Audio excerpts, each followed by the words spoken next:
Bueno, muy bien, regresamos, bloque número 2. En el bloque anterior estuvimos charlando sobre la escuela clásica.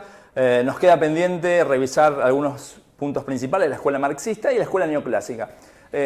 Podemos decir que tanto los neoclásicos como la escuela marxista son herederos de los clásicos. De hecho, para los marxistas, justamente Marx es el último de los economistas clásicos, pero lo vamos a pensar por separado, ¿sí? Como fundador de su propia escuela.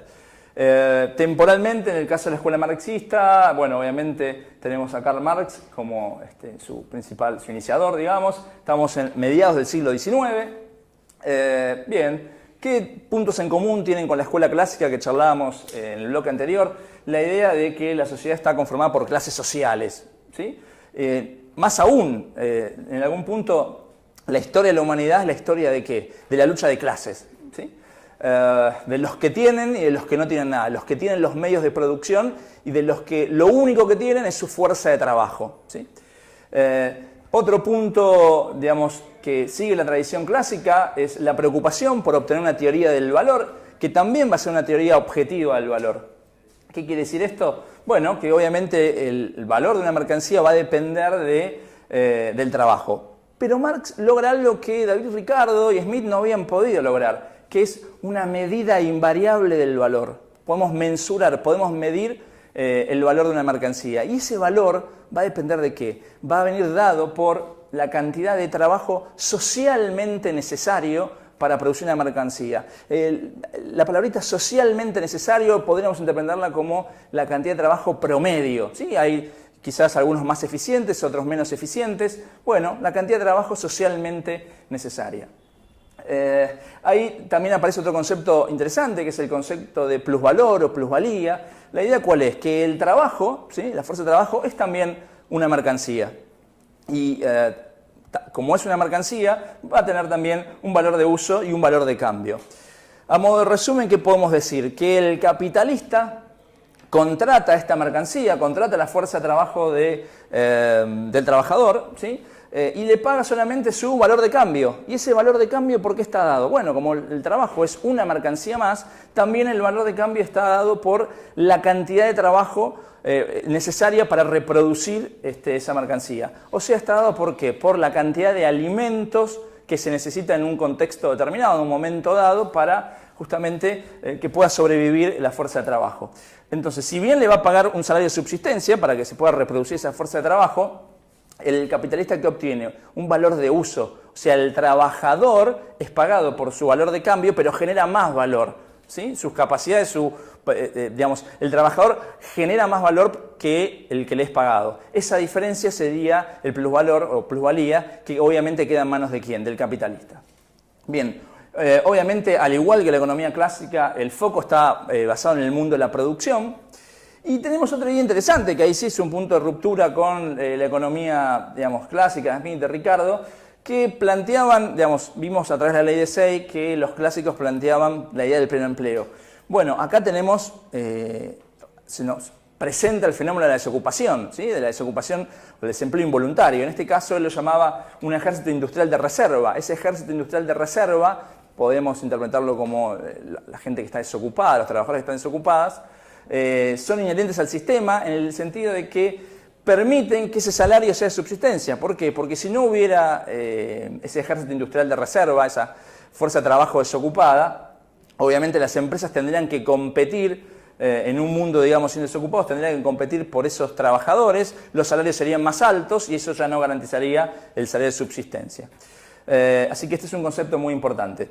Seguimos con la escuela neoclásica, ¿sí? La escuela neoclásica es contemporánea de la escuela marxista. Acá, bueno, simplemente marqué algunos exponentes fundamentales: Gibbons, Walras, Marshall, ¿sí? Estamos ubicados más o menos hacia 1870 en adelante, ¿sí?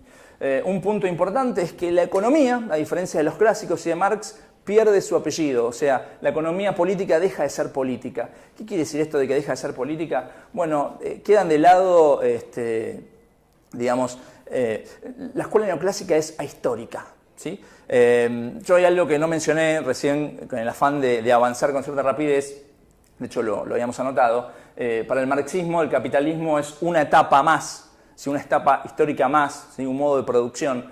Hubo otros anteriores, como puede ser el modo antiguo, la esclavitud en Grecia y en Roma, el modo, la etapa feudal, digamos, donde había terratenientes y siervos. El capitalismo es la siguiente etapa, y luego del capitalismo vendría el socialismo, donde los medios de producción quedarían en manos del Estado, y el comunismo, donde directamente el Estado desaparecería. Bien, en el caso de la escuela neoclásica yo les he comentado recién, es ahistórica, ¿sí? Y a su vez, ¿sí? O sea, pierde el carácter político, ¿sí? Intenta, según los propios neoclásicos, representar una ciencia más dura, una ciencia pura, para lo cual incorpora la matemática, ¿sí? Ellos veían con buenos ojos que la economía se pareciera más a una disciplina como la física. Recuerden ustedes que la economía es una ciencia social, y esto en realidad no tendría mucho sentido.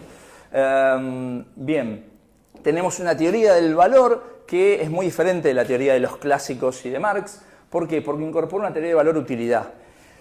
Recuerdan que antes habíamos mencionado que el valor de una mercancía en última instancia dependía de los costos de producción, del trabajo. Bueno, acá en esta teoría aparece la idea de que el valor de cambio depende de la oferta y la demanda. La oferta recoge justamente los costos de producción, pero acá lo importante es que aparece la demanda, aparece el deseo de los consumidores. Y en este sentido incluso podríamos decir que, dado que a corto plazo la oferta, o sea, la capacidad de proveer bienes y servicios a corto plazo es más bien rígida, lo que determina el precio de un bien es justamente cambios en la demanda, cambios, por ejemplo, en los gustos, ¿sí? En la valoración subjetiva de los consumidores. Desaparecen las clases sociales con los neoclásicos, ¿sí? Y ahora lo que tenemos son individuos, ¿sí? Que van por la vida maximizando su utilidad, o sea, maximizando su satisfacción, su placer. Son individuos que obviamente, siguiendo la tradición clásica, son racionales, son egoístas, y en eso se tiene un punto de contacto con la economía clásica. Ellos entienden también que los mercados se autorregulan y que en ese afán de conseguir el beneficio propio se llega a un beneficio común, o sea, maximizar la riqueza nacional. Para finalizar, está claro que, digamos, los neoclásicos, el mundo de la producción pierde un poco de interés y se concentran sobre todo en el consumo y en el intercambio. Para finalizar, hay un concepto importante para la economía neoclásica, que es el de eficiencia. Ustedes seguramente lo han visto esta semana con la frontera de posibilidades de producción. La idea de eficiencia que nos dice, bueno, que cualquier cambio es viable siempre y cuando que la situación de alguien pueda mejorar sin perjudicar la de otro, ¿sí? Ustedes lo ven en la frontera en términos de asignación o de producción eficiente o ineficiente. Ahí aparece Pareto, otra figura clave de la escuela neoclásica, que esta definición de eficiencia termina siendo una definición que de alguna manera logra mantener el statu quo. O sea, solamente conviene o tiene sentido un cambio en la medida que no perjudique, que mejore a alguien sin perjudicar a otro.